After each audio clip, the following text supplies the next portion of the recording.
वज़ीर आज़म शहबाज शरीफ जो आम माण्हुनि लाइ बिजली जी फ़ी यूनिट क़ीमत में घटिताई जो फ़ैसिलो। बिजली शोबे जे हवाले सां क़दमनि ते आला सतही इजलास। कोयले सां हलंदड़ बिजली घरनि खे मक़ामी कोयले ते मुंतक़िल कयो वञे ऐं बिजली जी सप्लाई वारे निज़ाम खे बहितर बणायो वञे। वज़ीर आज़म जी हिदायत। वज़ीर आज़म शहबाज शरीफ जो चवणु आहे त मुल्क अंदरि मुस्तक़बिल में सिर्फ़ घटि लागत वारी पन बिजली ऐं क़ाबिल तजदीद वारा प्लांट लॻाया वेंदा। भारत पाकिस्तान में सिधी रीति दहशतगर्दी ऐं क़त्ल जे वाक़िअनि में मुलविस रहियो आहे। आमिर तांबा जे क़त्ल में भारत जे मुलविस हुजण जूं शाहिदियूं मिलियूं आहिनि। उन मामले ते पुलिस जी जांच जारी आहे। जेसिताईं जांच मुकमल नथी थिए फ़िलहाल कुझु चवणु मुमकिन न आहे। वफ़ाक़ी घरू वज़ीर मोहसिन नक़वी जी लाहौर में प्रेस कॉन्फ्रेंस। संदसि चवणु आहे त पाकिस्तान लाॻीतो अफ़गानिस्तान सां ॻाल्हाए रहियो आहे। दहशतगर्दीअ जा जेतिरा बि ताज़ा वाक़िआ थिया आहिनि उन्हनि पुठियां अक्सर मास्टर माइंड या सॼी प्लानिंग अफ़गानिस्तान मां थी रही आहे। सोशल मीडिया बाबति कानून साज़ी थियणु घुरिजे। अमरीका या बरतानिया में को नंढो ट्वीट बि करे त उनखे पकड़ियो वेंदो आहे। बलूचिस्तान में 8 पंजाबियुनि जे क़त्ल वारे वाक़िए जी जांच जारी आहे।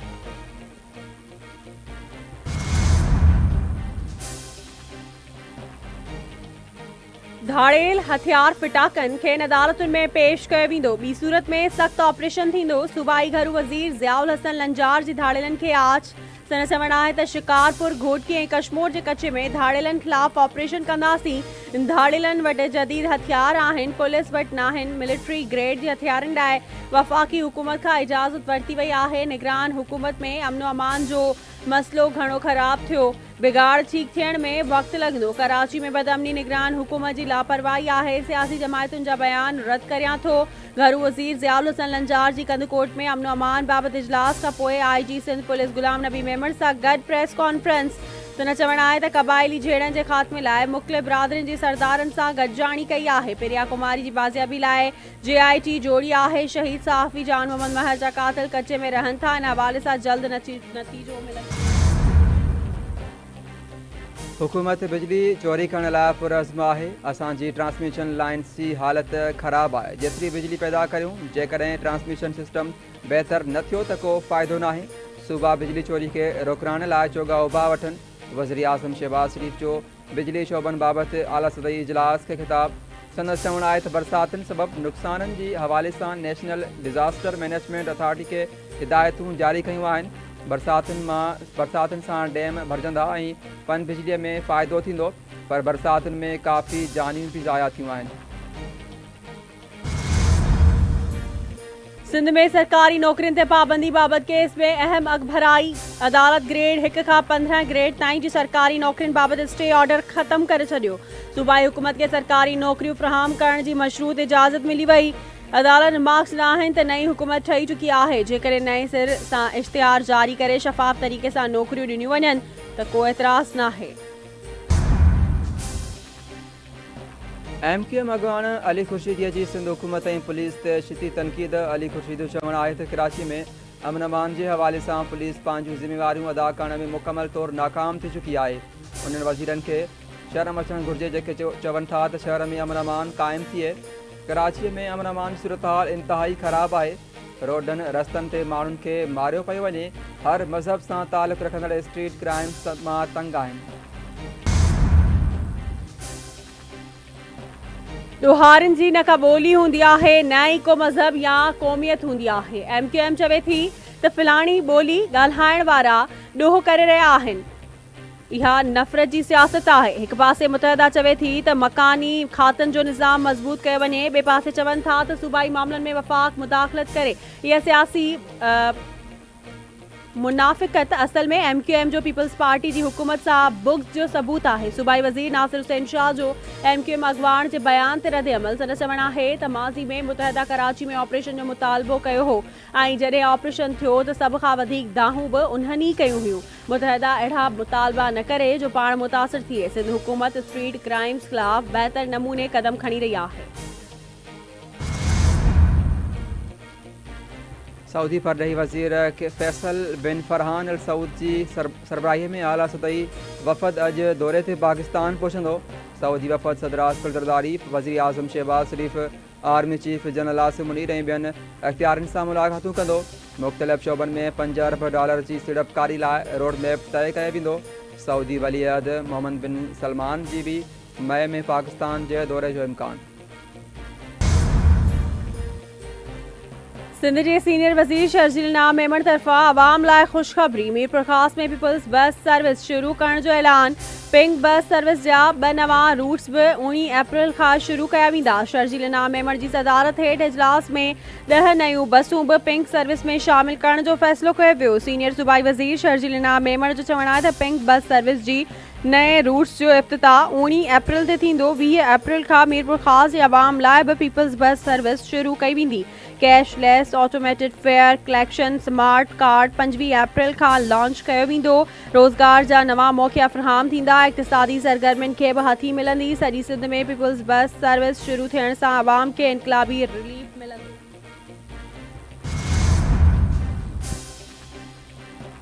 पेट्रोलियम शयुनि जे अघनि में ₹8.5 फ़ी लीटर ताईं इज़ाफ़े जो इम्कान।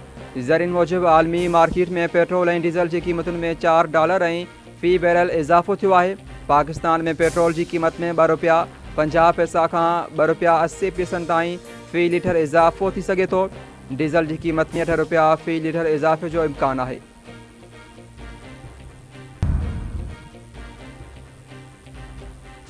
ईरान के हमले में इसराइल न्यूतम एयर बेस के नुकसान पहुंचाने जो एतराफ़ करे छॾियो। हमले जो वीडियोज़ ऐं तस्वीरूं जारी। इसराइली फ़ौज तर्जमान रियर एडमिरल डैनियल हाकरी मूजिबि ईरानी हमले में इसराइली एयरबेस जे 3 रनवेज़ के नुकसान थियो। एयरबेस इसराइल जो सब खां वॾो जंगी मुहाज़ आहे। ईरानी इख़्तियारनि मूजिबि इसराइल जे उन अॾे खे निशानो बणायो वियो जितां दमिश्क जे ईरानी सफ़ारतखाने ते हमलो कयो वियो हो।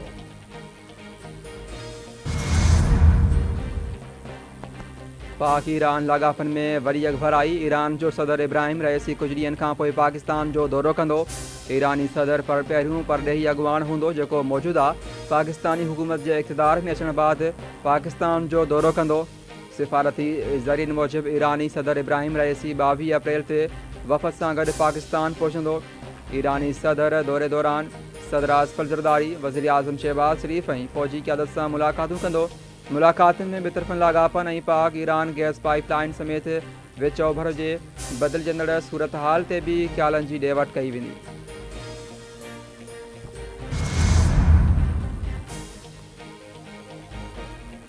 ईरान पारां इसराइल जो सामूंडी जहाज़ कब्ज़े में वठण वारो मामलो। ईरानी सफ़ीर जो चवणु आहे त इसराइली जहाज़ में जेकॾहिं के पाकिस्तानी मौजूद आहिनि त उन्हनि खे क़ानूनी घुर्जनि ऐं भाईचारे वारनि लाॻापनि ते छॾियो वेंदो। कंपनी जे जहाज़ ते कंहिं पाकिस्तान जे हुजण जी तस्दीक जो इंतज़ार आहे।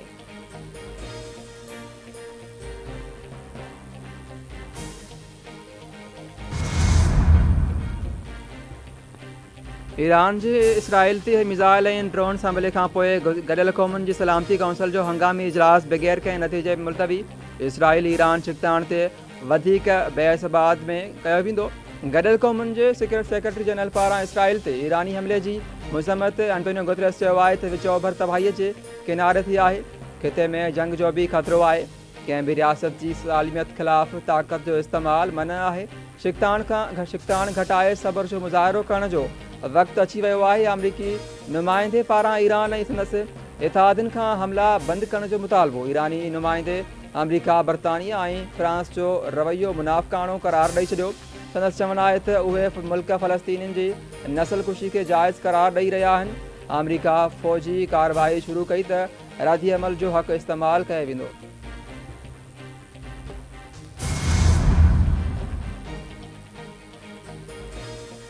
ईरानी परॾेही वज़ीर हुसैन अमीर अब्दुल हयान जो यूरोपी यूनियन जे परॾेही पॉलिसी जे सरबराह सऊदी कतर रूस तुर्किया ऐं शाम जे परॾेही वज़ीरनि सां फ़ोन ते राब्तो। खिते जी सूरतहाल ते ॻाल्हि ॿोल। राब्ते दौरान कतर पारां खिते में इस्तेहकाम लाइ समूरियुनि कोशिशुनि जी हिमायत जो अज़्म वरजायो वियो। इसराइली वज़ीर आज़म ईरानी हमले ते सख़्त जवाबी कार्रवाईअ जो ऐलान करे छॾियो। नेतन्याहू चयो आहे त ईरानी हमलनि जो मुंहुं तोड़ जवाबु ॾिनो वेंदो। इसराइल हर क़िस्म जे हमले जो जवाबु ॾियण लाइ तयारु आहे। ईरानी आर्मी चीफ जो चवणु आहे त इसराइल जवाबी हमलो कयो त ईरान जो रद्द अमल शदीद हूंदो। इसराइल जी मदद कई वई त अमरीकी अॾा संदन हदफ़ हूंदा। इसराइल ख़िलाफ़ ऑपरेशन जारी रखण जो इरादो नाहे। अमरीकी सदर जो बाइडन चयो आहे त ईरान ख़िलाफ़ कंहिं वॾी कार्रवाईअ में शरीक न थींदासीं। भारतीय शहर मुंबई में बॉलीवुड सुपरस्टार सलमान खान जे घर ॿाहिरां फायरिंग कंदड़ जवाबदार घुर्बल गैंगस्टर आहे। भारतीय मीडिया जी दावा। मुंबई पुलिस मूजिबि गुज़िरियल ॾींहुं मोटरसाइकिल ते सवार अणॼातल जवाबदार अदाकार जे घर ॿाहिरां फायरिंग करे फ़रार थी विया हुआ। फायरिंग जे वक़्तु सलमान खान पंहिंजे घर में मौजूदु हो।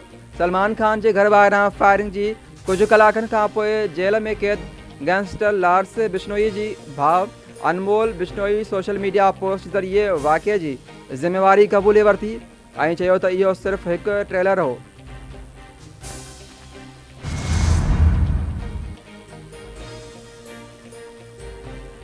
शहीद सहाफ़ी जान मोहम्मद महर जा कातिल गिरफ़्तार न थियण जा ज़िम्मेवार सहाफ़ी आहिनि। सहाफ़ियुनि जे दबाव ते कातिलनि जे वेझो पहुतल एसएसपी इरफान समू खे निगरान हुकूमत दौरान हटायो वियो हो। पीपी अॻवान ख़ुर्शीद शाह जो सखर में नैब कोर्ट ॿाहिरां मीडिया सां ॻाल्हियूं। संदसि वणाए त निगरान हुकूमत दौरान अमन अमान जी सूरत हाल ख़राब थी वई, जंहिंखे बहितर करण में 3 खां 4 महीना लॻी सघनि था। ॾोहारनि वटि जदीद हथियार आहिनि जेके पुलिस वटि न आहिनि।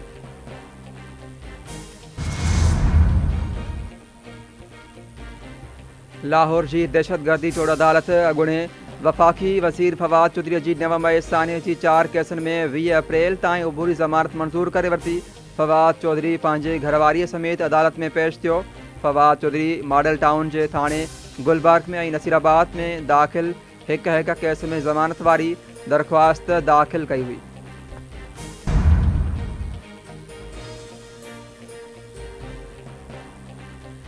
सिंध हुकूमत वफ़ाक़ खां कपह जी इमदादी क़ीमत 10 खां 11,000 रुपया फ़ीमण मुक़रर करण जो मुतालबो करे छॾियो। ज़राअत वारे वज़ीर मोहम्मद बख्श महर जो चवणु आहे त हलंदड़ साल सिंध में कपह जे फसल जो टारगेट 6,40,000 एकड़ रखियो वियो आहे। सिंध में हिन वक़्तु कपह जी पोखाई 20 सैकड़ो थी चुकी आहे। मुनासिब क़ीमत में न मिलण सबबि हारी कपह न लॻाए रहिया आहिनि। इरसा जी 3 रुखी फॉर्मूले तहत सिंध खे पाणी ॾियण वारे फ़ैसिले खे रद्द करियूं था।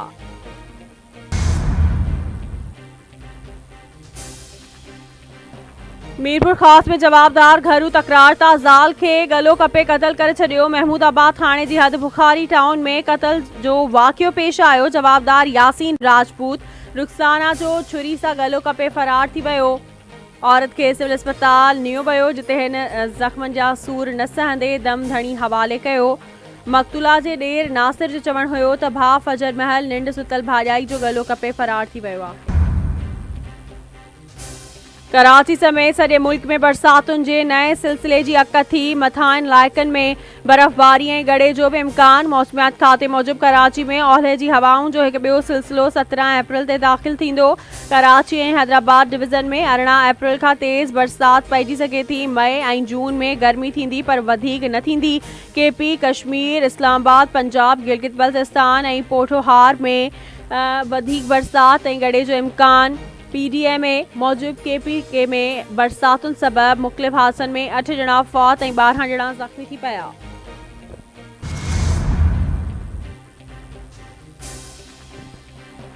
ऐं बलूचिस्तान जे 16 ज़िलनि में अॼु खां वधीक बरसाति अॻु कती। सूबे में तूफ़ानी बरसातुनि खे नज़र में रखंदे हुकूमत सॼे बलूचिस्तान में अॼु ऐं सुभाणे स्कूलनि में मोकल करण जो ऐलान करे छॾियो।